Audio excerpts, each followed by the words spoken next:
ഇന്ന് തന്നെ ഡൗൺലോഡ് ചെയ്യൂ. കാണൂ നിങ്ങളുടെ ഫേവറേറ്റ് ഷോസ്. ആദ്യം ഇതവളുടെ ഫോണിലേക്ക് ഫോർവേഡ് ചെയ്ത് കൊടുക്കാം. എന്നിട്ട് മതി അവളുമായിട്ടുള്ള ഒടുക്കത്തെ സംഭാഷണം.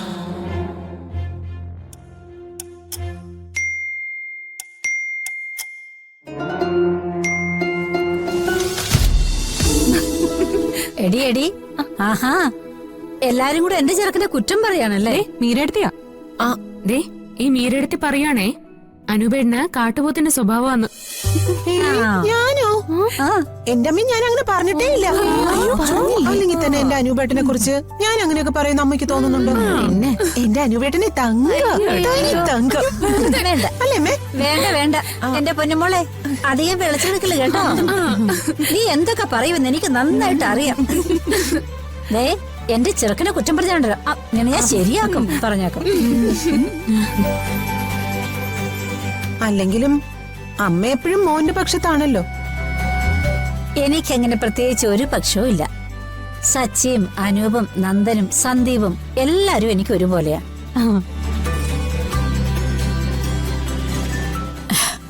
എന്നാലും എന്റെ മോക്ക് സന്തോഷായല്ലോ, എനിക്കത് മതി.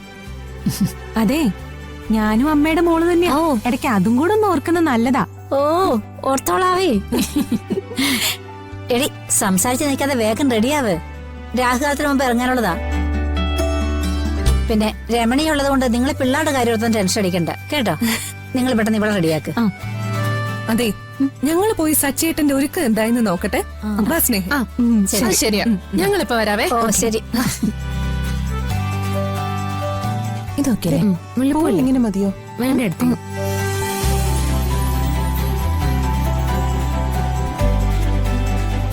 എന്തായാലും സച്ചി എന്റെ മോള് നമ്മളുടെ പിണക്കം മാറിയല്ലോ. എന്റെ ഈശ്വര, ഇനിയെങ്കിലും ഇവരെ തമ്മിൽ പിണക്കരുത്.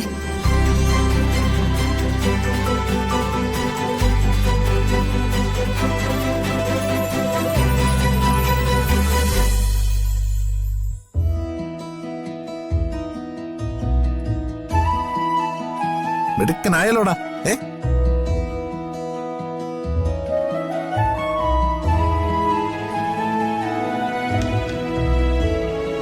നീയൊക്കെ മനസ്സിൽ കാണുമ്പോ അവള് മാനത്ത് കാണും. അർച്ചനെ നിങ്ങൾക്ക് ഇനിയും മനസ്സിലായിട്ടില്ല. ഇതെല്ലാം സന്ദീപിന്റെ ധനുഷിന്റെ പ്ലാന്. കുട്ടിക്കാലം തൊട്ടേ അവൾ അങ്ങനെയാ. എന്തെങ്കിലും പറഞ്ഞാ അവൾക്കത് കൺവിൻസിങ് ആവണം. ഇല്ലെങ്കിലേ ഇങ്ങനെ ചോദിച്ചുകൊണ്ടേയിരിക്കും. നമ്മളത് കൃത്യമായിട്ട് പറയണം, അല്ലെങ്കിൽ അവള് പിണങ്ങുകയും ചെയ്യും. എല്ലാത്തിനും അർച്ചനടുത്തേക്ക് ഉറച്ച തീരുമാനങ്ങളുണ്ട്.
അർച്ചനേട്ടത്തി ഇപ്പൊ വളരെ ഹാപ്പിയാ. ഉം. ഇനി ആ സന്തോഷം കൈവിട്ട് പോകാതെ നോക്കേണ്ടത് സച്ചേട്ടന്റെ ചുമതലയാ.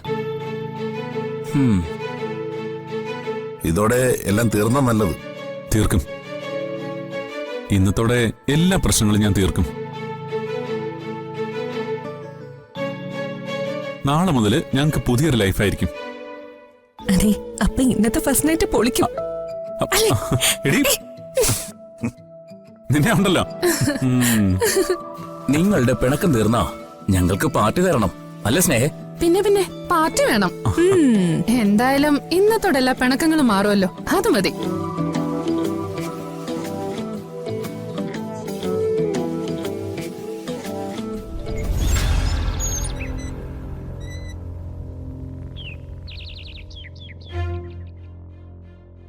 ഒന്നും തീർന്നിട്ടില്ല, എല്ലാം ആരംഭിക്കാൻ പോകുന്നതേ ഉള്ളൂ.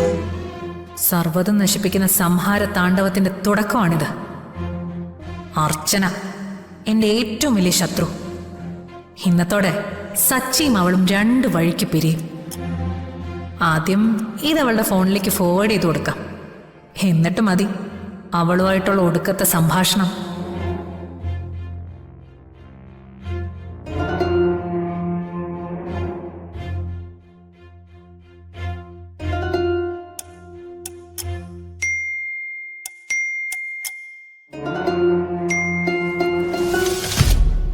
ഏട്ടത്തി, സച്ചേട്ടനോട് ഒരുങ്ങിക്കഴിഞ്ഞു. ആള് വലിയ പ്രതീക്ഷയില്ല. എന്ത് പ്രതീക്ഷ? ഇന്നത്തെ ഫസ്റ്റ് നൈറ്റിന്റെ കാര്യം ഓർത്തിട്ടായിരിക്കും, അല്ലാതെന്താ? ഒന്ന് പോയാണൊക്കെ അവളുടെ ഒരു ഫസ്റ്റ് നൈറ്റ്. ഇതിനൊക്കെ എന്തിനാ നാണിക്കുന്നത്? അവള് പറഞ്ഞത് സത്യമല്ലേ?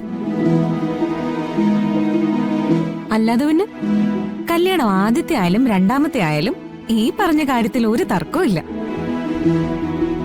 ആ ദേ ചേച്ചി, ഞാനൊരു കാര്യം പറയാം. എല്ലാ പിണക്കവും ഇന്നത്തോടെ തീർത്തേക്കണം. ഇനി സച്ചേട്ടനെ വിഷമിപ്പിക്കരുത്. വിഷമിപ്പിച്ചത് ഞാനല്ലല്ലോ. പെണ്ണെ, മര്യാദയ്ക്ക് നിന്റെ പഴയ സ്വഭാവം മാറ്റിക്കോണം.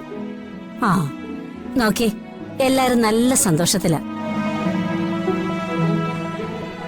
അതെന്റെ മോളായിട്ട് ഇല്ലാതാക്കരുത് കേട്ടോ. ഇതാ നോക്കി, സച്ചിയോടുള്ള നിന്റെ എല്ലാ പിണക്കവും ഇന്നത്തോടെ പറഞ്ഞു തീർത്തേക്കണം. അതിന് ഞങ്ങൾക്കിടയിൽ അങ്ങനെ സ്ഥിരമായിട്ട് പിണക്കൊന്നുമില്ല.